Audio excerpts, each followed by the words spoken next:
So imagine you're standing on this massive, like a 30 square meter balcony. Right. Just a huge space. Yeah, exactly. You're leaning against the railing and you are just feeling completely at peace.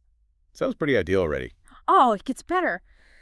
So you're looking out over the broad, perfectly still expanse of Anaheim Lake, Uh-huh. and right behind your three-story house is this dense, primeval forest. Wow. Okay. Down by the shore, there are wild ducks playing in the shallows, and across the water, the sun is just glinting off these snow-capped mountain peaks. That is quite the picture you're painting. Right. And here's the kicker.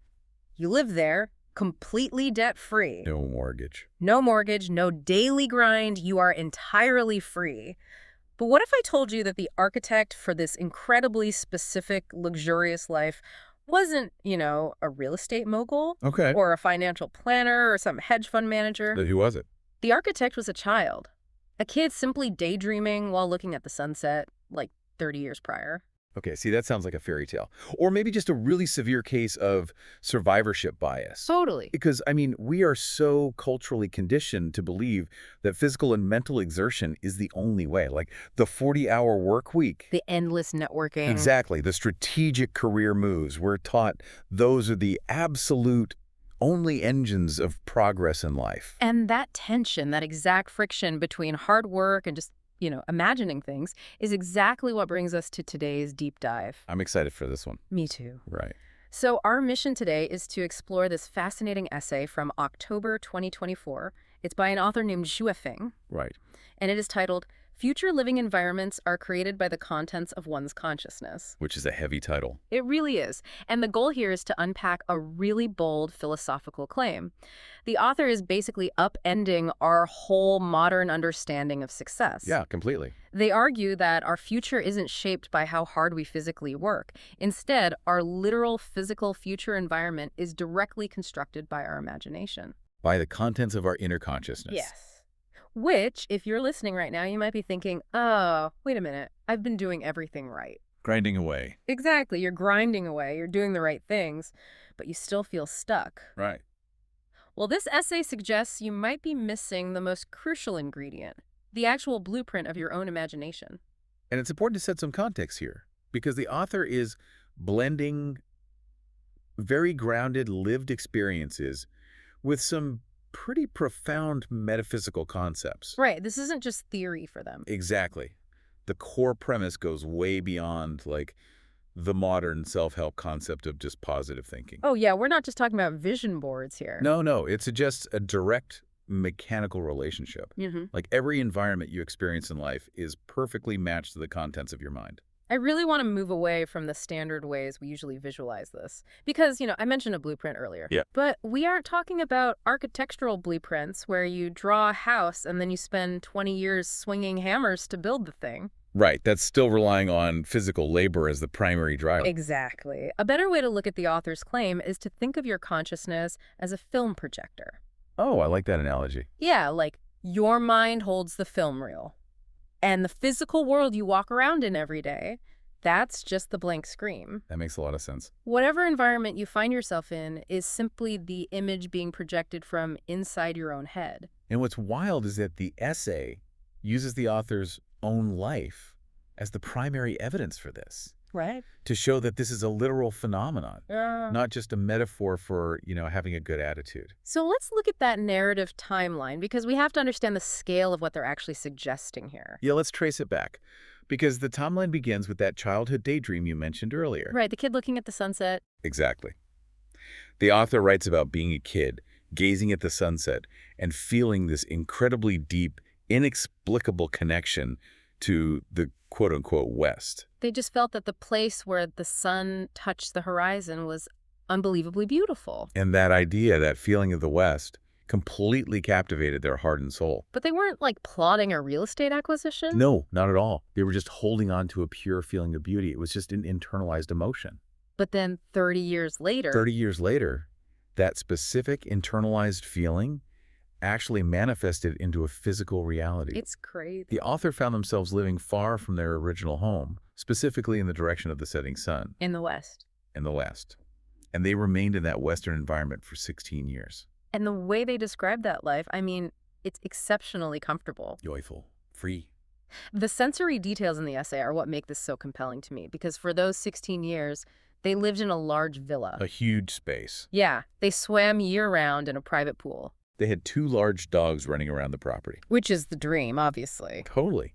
And they even employed 2 housekeepers to maintain this perfectly cultivated space. Wait, 2 full-time housekeepers? Yeah, one specifically dedicated to tending the garden and the outdoor areas, and a second housekeeper to handle laundry, dishwashing, and all the indoor cleaning. That is wild. And the emphasis on the garden is crucial here.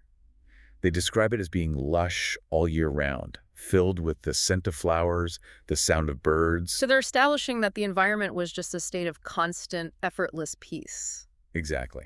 And that brings us right back to their current living situation, the one you described at the very beginning of the deep dive. The 3-story house, the primeval forest, Anham Lake. The massive balcony. Right. The author's conclusion is that this reality wasn't an accident. It wasn't just good luck. Not according to the text. It was an exact physical mirror of the peaceful, beautiful environment that was cultivated in their consciousness decades earlier. The mind created the mold, and reality just kind of poured into it. That's exactly how they frame it. Okay, I have to step in here. On behalf of anyone listening right now who is currently dealing with a terrible commute, Fair enough. or a difficult boss, or just, a stack of bills on their kitchen table, Right. if the author just daydreamed about a beautiful western sunset and ended up with a villa, a pool, and full-time staff.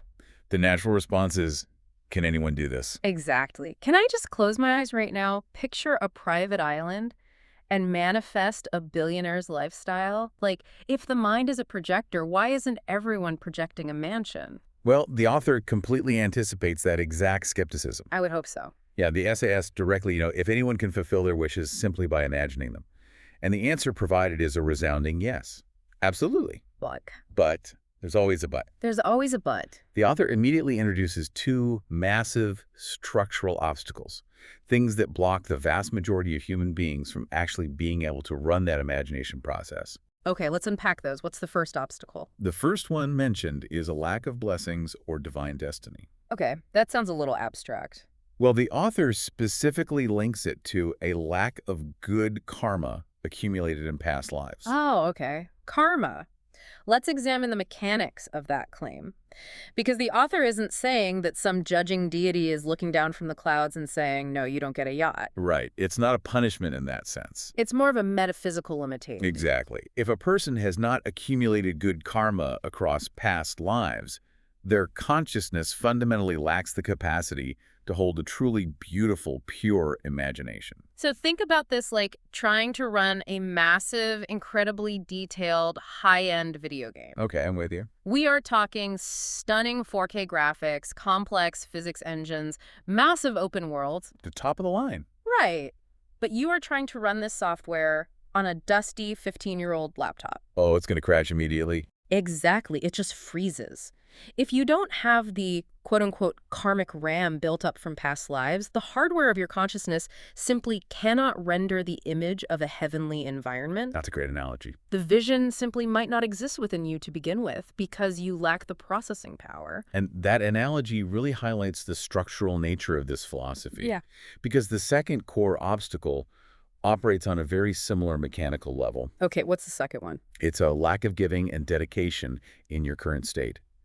The author invokes the law of balancing positive and negative energies. Wait, how does that energy balance actually work in this context? Like if I am not volunteering my time or dedicating myself to charity, how does that physically stop my mind from imagining a nice house? Well, in the framework of the essay, giving and dedication create an energetic vacuum. A vacuum. Yeah. Yeah. When you give, whether it's your time, your energy, your resources, you are spending positive energy out into the world. Okay. And the universe, according to this law of balance, must rush in to fill that void. Nature abhors a vacuum, right? Exactly. So it fills it with spiritual capacity. It allows your mind to expand and actually hold higher frequency thoughts. Oh, I see. But if you are entirely self-centered and you never dedicate yourself to others, your energetic scales tip heavily into the negative. And what happens then? That negative density literally suffocates your imagination. You become so heavy with self-interest that your consciousness cannot float up to envision purity. Wow. So we're looking at a system where your ability to even have a beautiful thought is gated by your past karma and your current That's selflessness, exactly it. which naturally leads to a massive question for anyone listening. Like, what should we actually be doing every day? Right. If our future environment is restricted by our inner state, what are the exact elements we need to be planting in our minds? Well, the author provides a really clear diagnostic tool for this. They outline the absolute prerequisites for constructing a beautiful future. And what are they? The essential qualities are purity, simplicity, and kindness. Purity, simplicity, kindness. Yes, the essay uses the metaphor of a soul garden. A soul garden. Right. To project a beautiful physical environment outward, the internal soul garden has to be meticulously maintained. So you have to do some mental gardening. Exactly. It must be completely free of weeds and harmful thoughts.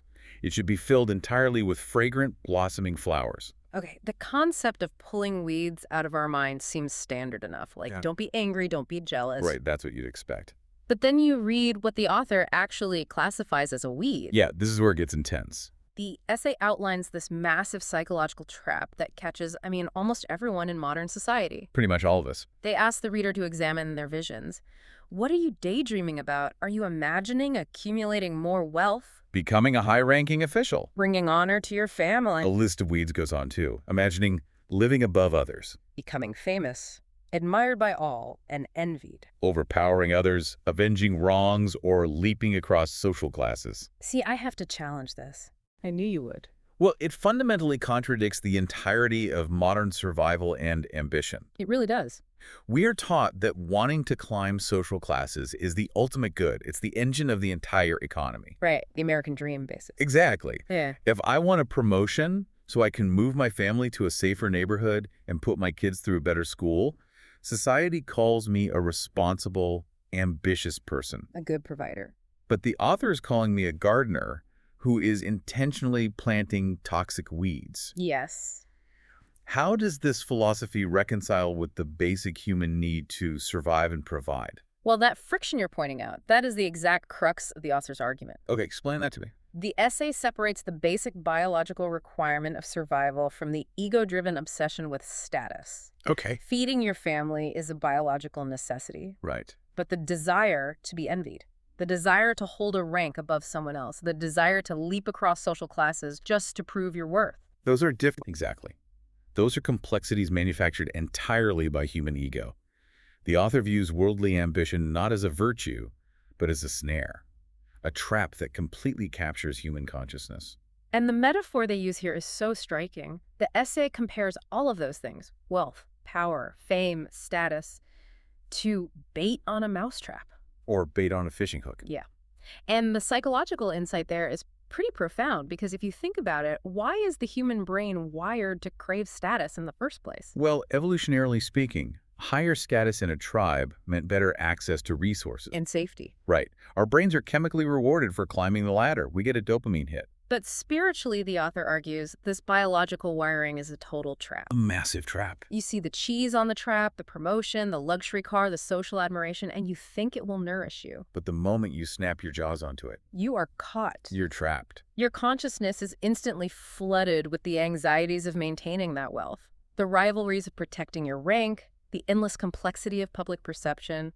And in that process, you completely lose the purity, simplicity, and kindness that are required to imagine a heavenly environment. Because you're too busy guarding your cheese. Exactly. You're frantically guarding your cheese. Yeah. And that cluttered, complex, anxious mind, that becomes the new film in your projector. Oh, wow. If your mind is filled with the stress of overpowering others and the fear of losing your status, the physical environment you project into the future is going to reflect that exact stress and conflict. It's going to be a stressful environment. Exactly.